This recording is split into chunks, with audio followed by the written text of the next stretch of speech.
Hey, Kickasspirational listeners. Got an exciting podcast this week, trying to find people who have created something, either after getting out of school this past year or during COVID, but, within the last, year or two, and how they're using what they've created, a side hustle, to build a business during COVID. I think that a lot of people, the Kick Aspirational podcast is about breaking through barriers in your life, getting unstuck, figuring out the things you want to do, where your passions and your abilities and your ability to earn a little money come together. It's like a Venn diagram where those three things intersect. That's kind of where we need to focus our time and effort typically. It's where we're going to be, feel rewarded, feel like we're making a difference, and feel like we're adding value to the world. And ultimately, I think it's where we're mostly going to create meaning in life, at least from an economic standpoint, and from a hopefully more than that, hopefully from a contribution to the world.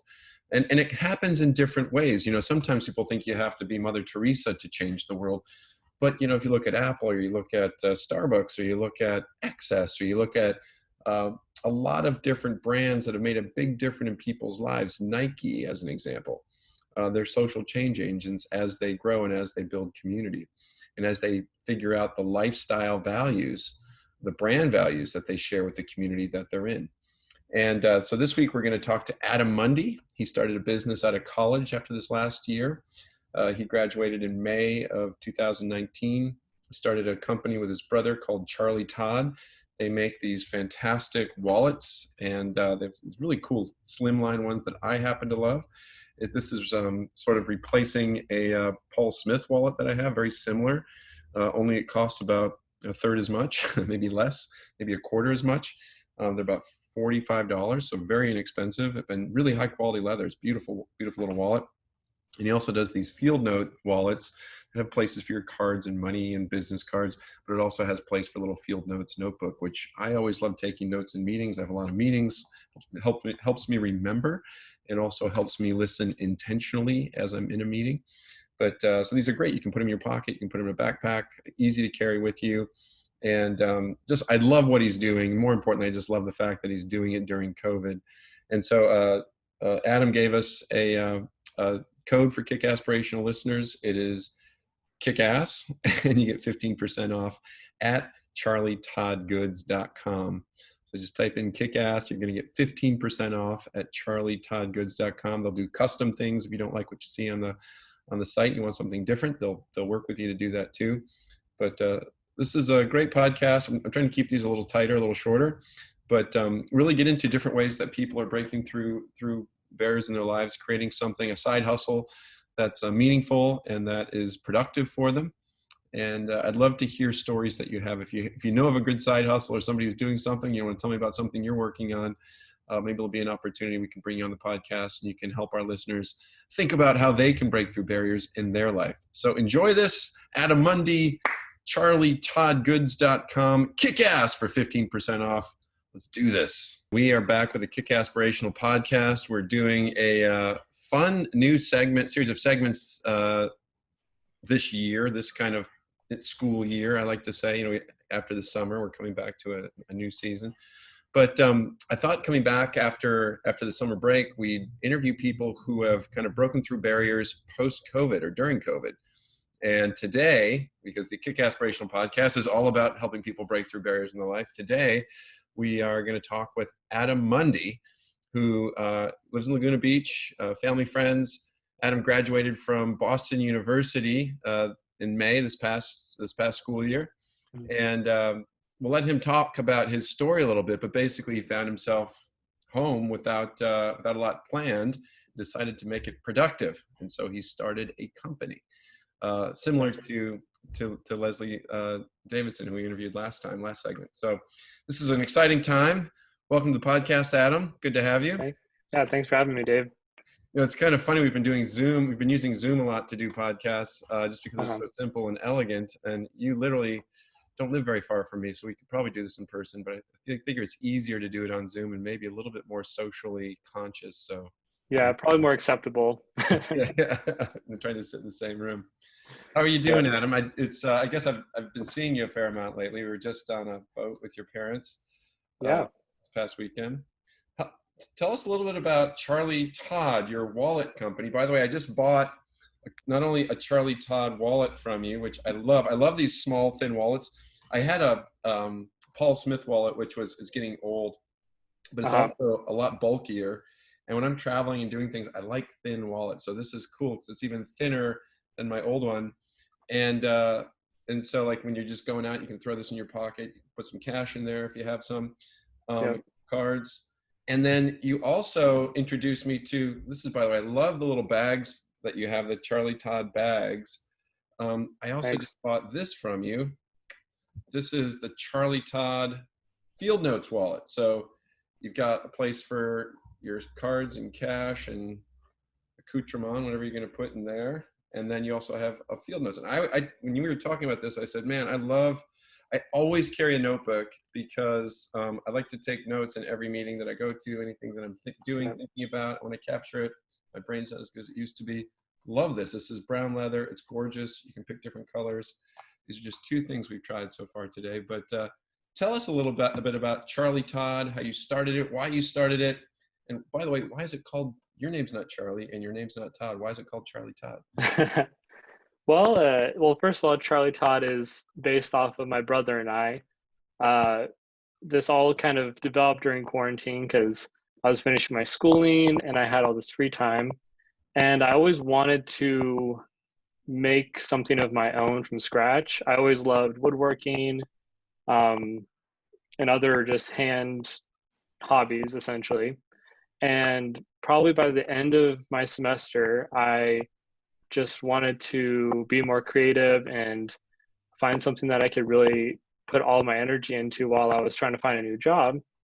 And my brother, similar situation, he's in high school, however, and he wanted to do something as well. So uh, he has a little more of a different taste than me. He's a little more colorful. He likes just different things, but we both love creating things with our hands. So we made Charlie Todd. So we have one company that provides different looks and uses for leather goods. So my side's more classic, traditional earth tones, and his is more of a colorful look. Um, and yeah, it happened during quarantine. I just really felt the need to see what I could do. I saw a lot of videos online um, of different leather workers doing things, and the more I watched, the more I realized maybe I could do this. You know, it doesn't seem like it's too expensive of a hobby. It's pretty accessible for people, and uh, originally I actually started more for family and friends. You know, like my mom wants a leather eyeglass case, or a friend wants a wallet just like this one that you have. That eventually became the one of the bread and butters of our brand. But yeah, essentially kind of got inspired through quarantine. It's And funny because I'm looking, the Paul Smith wallet, the brown one, the dark brown one, was probably hundreds of dollars, and mhm. your Charlie Todd wallet was $49, 45. Yeah. $45. Wow, Yeah. make it 49. No, but Yeah. this is a great little wallet. It's very inexpensive compared to what you would normally pay for a typical designer. Uh-huh. I do like the Charlie Todd name. Now, you're Adam, your brother's Andrew. You Uh-huh. decided to call this Charlie Todd? Yeah, so Andrew Adam doesn't sound very great, but I was just sitting around one day and we are just trying to think of names. We kind of had the logo figured out of the little aspen leaf. Um, and aspen leaves also changed quite a bit during the seasons. We felt that was like an appropriate um, logo for our lines of wallets that change every season, essentially. Um, and I was just sitting around and I was like, Charlie Todd, that doesn't sound too bad. I kept saying it more and kept asking friends, and just kind of was the name that settled the best. And kind of, they're two very different names too. So it's two different, very different styles. So Charlie Todd, is this something, I know you just graduated Boston University. It's a great school. Hmm. What did you study there? Did you study leatherworking or brand design? A very unrelated topic. My degree itself is called European Studies. It was a newer program at Boston University, but essentially it covered international relations, European history, and history is related to Europe and like Northern Africa and other places, and then foreign language. And that's where I also got a minor degree in German. Oh wow! So you've taken a fair bit of German. Yeah, I did about 3.5 years of that in school, and then I did Italian as well, and then grew up speaking, Spanish and some French and everything. So, just an appropriate degree for my personality. That's great. And so have you taken the foreign service exam? Are you going to be a diplomat? What's the future of Haven't taken that. My initial plan out of college, and it was looking like it was going to go that way, was getting a job in DC or Virginia or New York, just because that's where a lot of the like consulting firms are. A lot of the policy research institutes are there, and Yeah. that's kind of what I love to look at, was researching different policies and looking at the ramifications of those things. Um, and then around March, I was here for spring break. My school shut down, and I would just keep trying for job applications, and the economy just, especially in that area, was just shut down with the coronavirus, and uh, you can't get to Europe, so it's not like business is feasible right now, in terms of like personal services instead of product and manufacturing. But so that was kind of the unfortunate event, and then uh, kind of just since then been giving myself different options for after school, knowing how uncertain things are. So That's great. Well, I think it's good to work. I worked I worked for the American Enterprise Institute and the Acton Institute, and I worked in term limits and for a congressman. But mhm. ultimately, I shifted gears out of that, ended up in energy drinks. So I can relate to the to The the shift. starting on something that maybe you will end up doing. Maybe you will be Uh-huh. in public policy and think tanks. But I think it's always good to have a way to earn some income, because working in public policy, it's a lot of fun, but it doesn't always pay the bills the way you want it to. Yeah, that's very true. Yeah. No, well, it's very exciting that you study that, and the world will come back online, and those things will still be there, I'm sure. Mhm. Yeah, But for right exactly. now, you've decided to create your own company. And as I'm looking at these wallets, and I kind of love this, because a lot of people got stuck during COVID. We all did in a way. And the question is, do you pivot? And so you started making these wallets. And these look like, are these hand stitched? There's a lot Yep. of intricate stitching on these. I have no machines in my little garage shop, And essentially. you're making these yourselves by hand, is that right? Yep. So I make all the designs, usually through just like cut out paper templates that I make on Adobe Illustrator. But I source the leather on my own. I source all the stitchings, the glues, all my tools, and then I make them all by hand, Wow. essentially. Yeah. And so when did you start doing this? What month did you start making these? I'd say I started with the branding around the end of May, early June. Okay. That was kind of the transition period for my like college, because I was finishing a 40-page paper for my undergraduate thesis. So I was busy with that. And then I'd say June to July was me getting it going, getting the ball rolling. And then July, August was when it really started to actually pick up in terms of selling wallets. But I've been doing this for about a year and a half for just a personal, for fun on the weekends hobby. And it That's would great. be probably 3 months old now. And how many wallets can you, and does Andrew make them with you, or are you mainly making them yourself? So he began doing it with me, but he was very busy with school now. And so it's been mostly me for the most part. I would say about a month or so, we're going to have his whole new side developed, just because he's had more time now to figure things out. But we're actually going to make his side of the business not really wallets, but more home items like desk folder holders and like belt cases and other items where we incorporate leather into metal hardwares and wood and other of our hobbies that we like to do as well. Interesting. And Yeah. so you started doing this basically when you got out of school a year and a half ago or so. Um, Hmm. and so today, how many wallets are you producing? If you don't mind me asking, how many units are you producing a month right now? A month, it really has depended, because so we have like your large wallet, right? Your field notes. Yeah. Uh, Field notes is I'll the big have, one. yeah. The small So one I'll is, have different periods of time of So like 1 month I sold maybe 15 to 20 of your smaller ones when I was first going, just because friends of friends wanted one and then the word got out. But now it's been more of actually might have it right here, selling more of the field notes. And then this is our C3 wallet.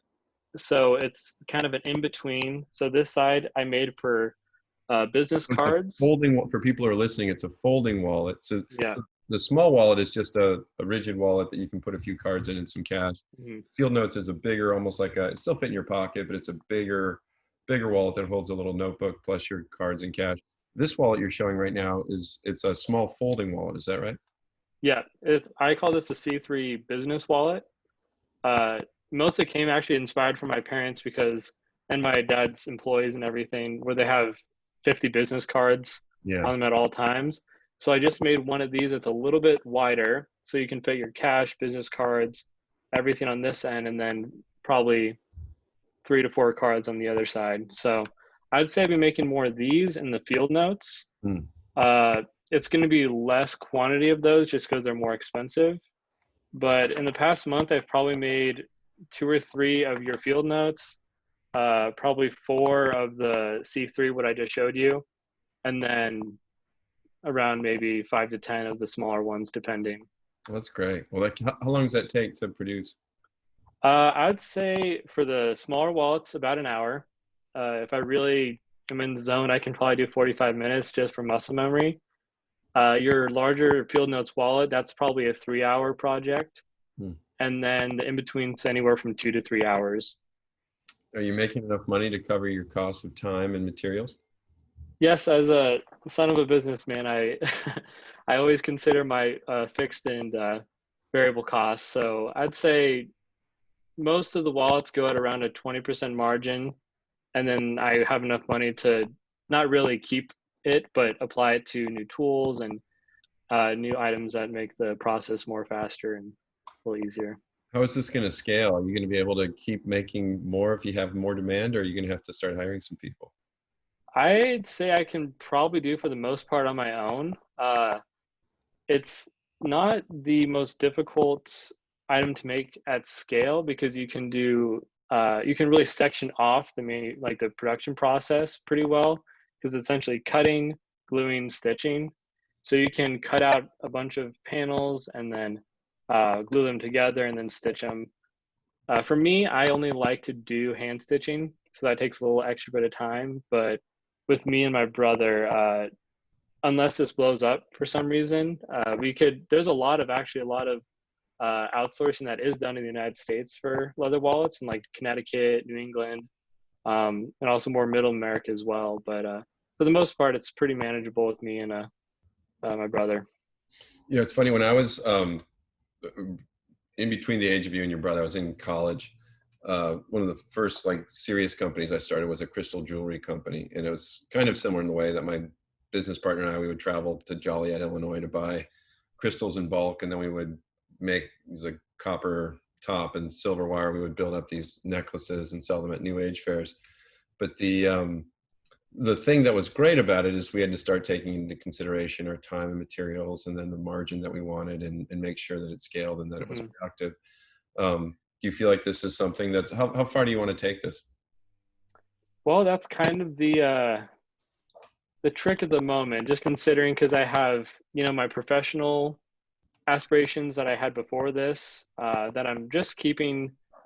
I'm pushing with them, just getting applications going and making sure that lane isn't ever closed. I have this, and then I actually have potentially going to graduate school for like psychology instead, because that's also one of my other great interests. So I'm kind of going with this week by week, hopefully making it enough to be a decent side hustle.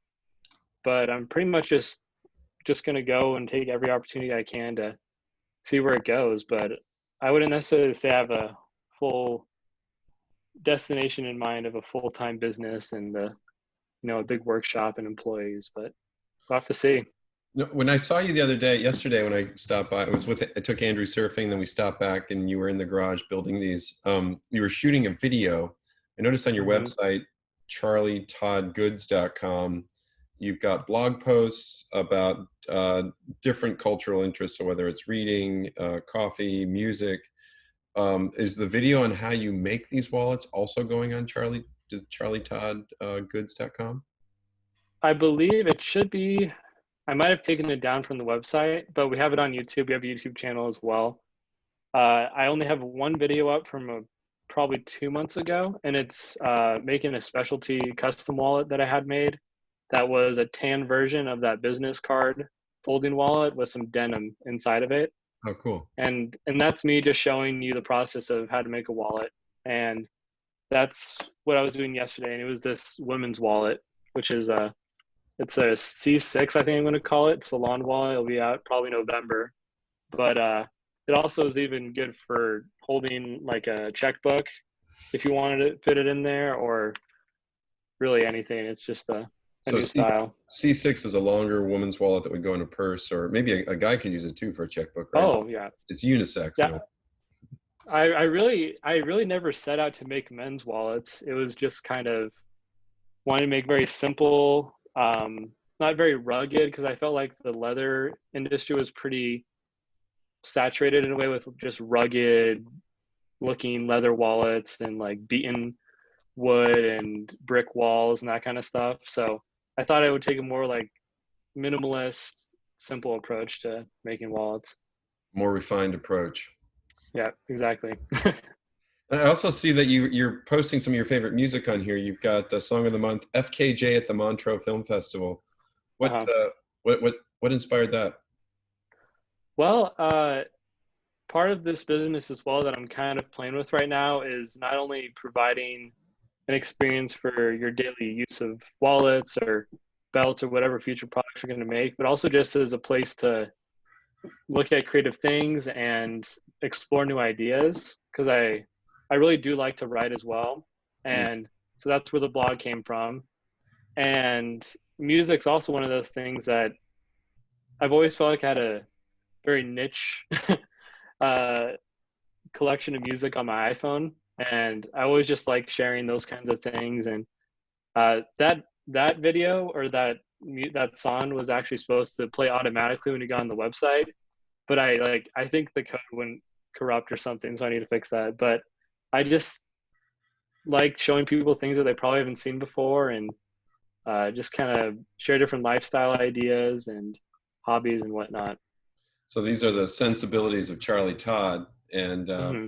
the fictional designer who actually are you and your brother.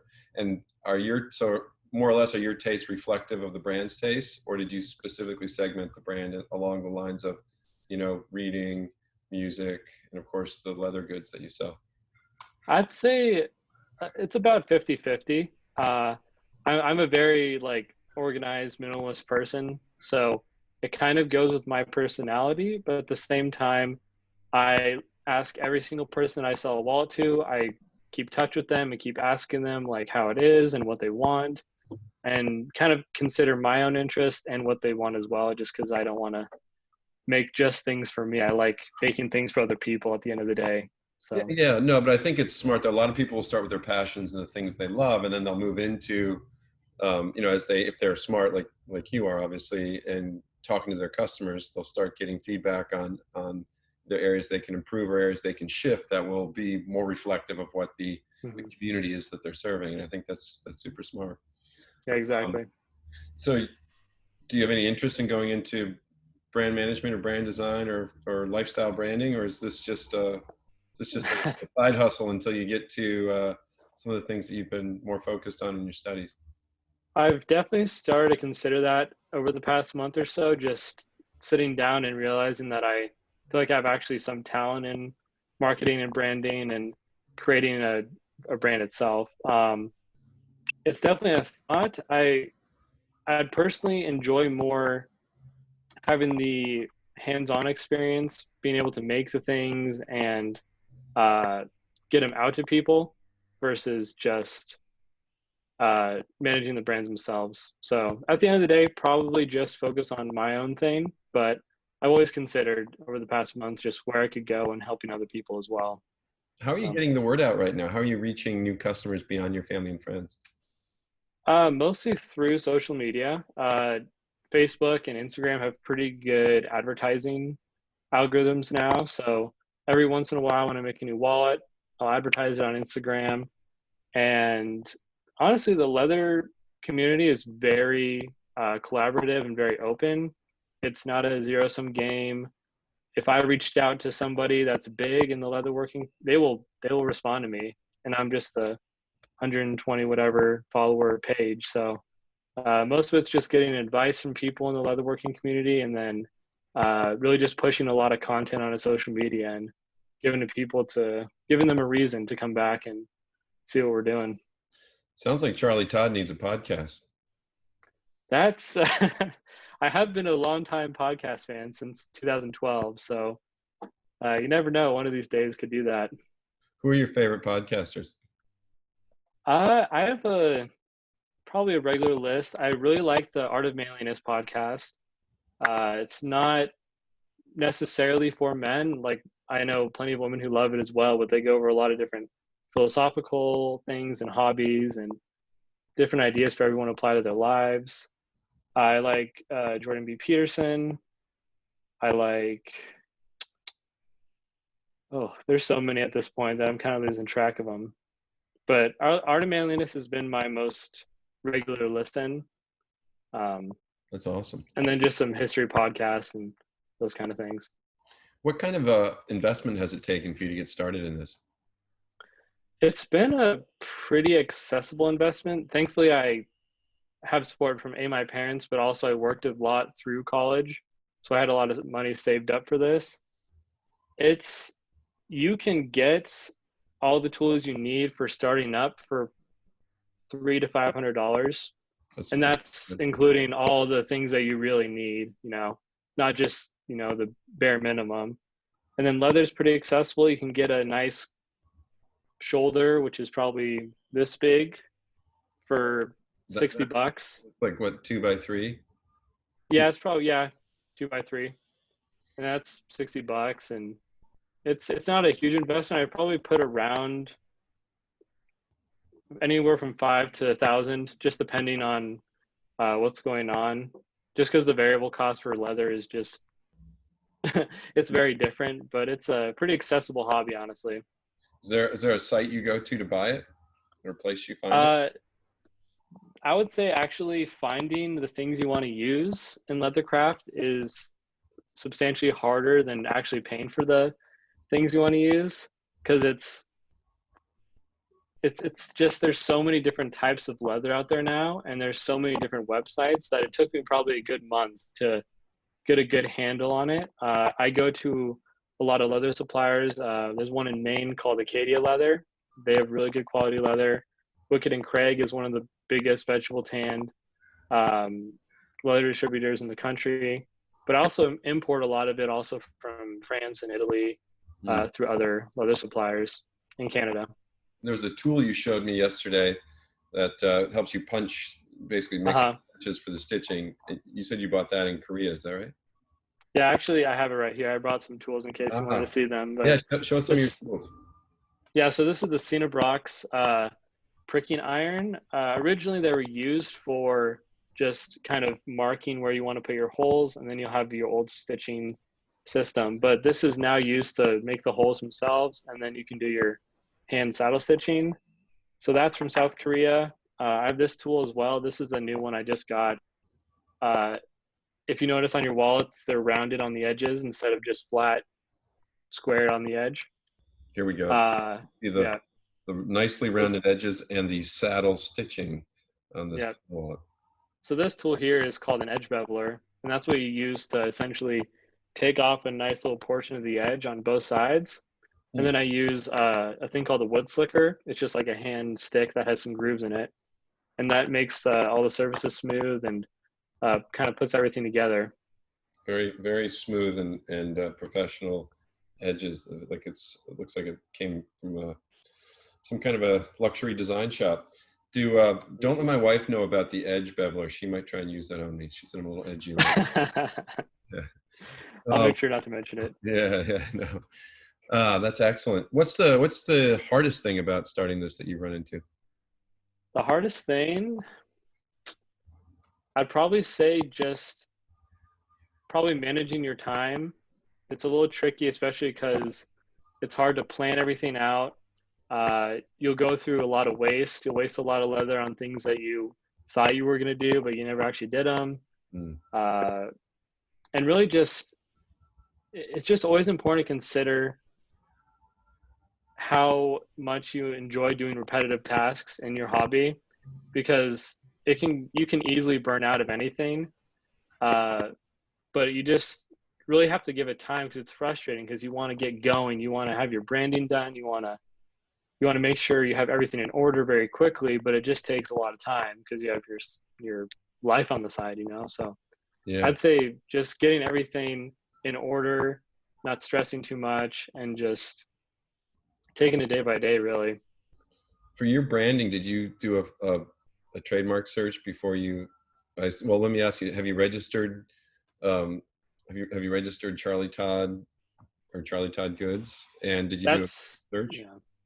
So that's my like next uh task right now, is to do all that, just because it really started out as just me having a cool logo to like have on the wallets that I give to friends and everything. But now that people who aren't associated with my friends are buying wallets online, I need to figure that out. But Yep. I did do plenty of research on the logo and the name, and there's not going to be any issues with that. Did you do that at the USTPO.gov, the U.S. Trade and Patent Office? Yes. Yeah. Yeah, I did look at that. You can actually file for your own patents or your own trademarks there too. But if you can, it's better to use an attorney, because they're more, they'll get it right. Yeah, they're more reliable. Yeah, exactly. Yeah. But you technically don't need a trademark as long as you're not infringing on somebody else's. In America, Yeah. selling the trademark, you have first right, even if somebody tries to file later. So I think you're probably, if you've looked and it's not taken, you're probably in pretty good shape. That sounds like a simple and effective way to get started without spending a ton of money. That's amazing. Yeah, So exactly. what's the best thing about this project? What's been the most exciting or rewarding part of it? Well, it sounds a little cliche, but I genuinely love the personal connection with people. It's really just satisfying to make something from scratch that you have in your head, and then just 3 hours later is as you visualize it in your hands, and just giving people stuff that they actually want to use in their life. It's just, you have that personal connection, because it's not like an iPhone. You don't think of the factory work at an iPhone. Right. It's just such a manufactured thing. But when I give you a wallet, every time you look at it, you know that I touched every hole and cut every edge, and just like you just have a personal connection with the thing. So it's just really rewarding That could making be a stuff for tagline. people. That could be a really good tagline for Charlie Todd. We touch every hole. Yeah, after I said that, I was like, I probably shouldn't have said that word. No, it's okay. That's great. It's great that you're physically building these yourself. And I think what you're saying makes a ton of sense. I mean, there's a deep sense of reward when you've built something. At the end of the day, you can see the wallets that you've made. And then when somebody pays you for them, they're exchanging value. You're adding value to somebody's life. Like me, I needed a couple of new wallets, and you've made these wallets, and I've given you extra cash I've had. You've given me extra wallets you've had. And the world's a happier and wealthier place at the end of it. I think I like to say that's what makes humans very unique as animals. We're the only animals that can deliberately add value to another animal's life. That is true. Different than a symbiotic relationship. What else do you want to tell us? What are any surprises or things you think people who are, if somebody's thinking, like, let's say there's other college graduates as an exple, or other people kind of stuck in life, particularly during COVID, they're saying, man, I need to figure something out. What advice would you give people who are thinking about going after their personal interests, their passions? Yeah, I'd probably say, there's really not a whole lot to lose when it comes to just beginning.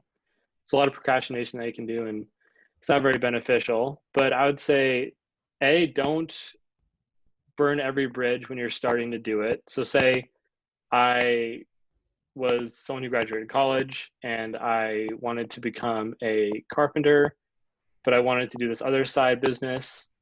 It's not good to just go full on with that one business. It's good to keep your options open, you have a job already, don't quit your job for the whole project. Really just take it day by day, take it very slowly, and know that it can happen eventually. We just have to have the patience to do it, or else you're going to burn out, or you're going to just go hard in and then you have bridges burned and you can't have any other alternatives. So I'd recommend people just taking it day by day and making sure that doing these repetitive tasks that are involved in every business is actually going to be rewarding to you. So comparing the idea of something and the actual practicality of the thing itself.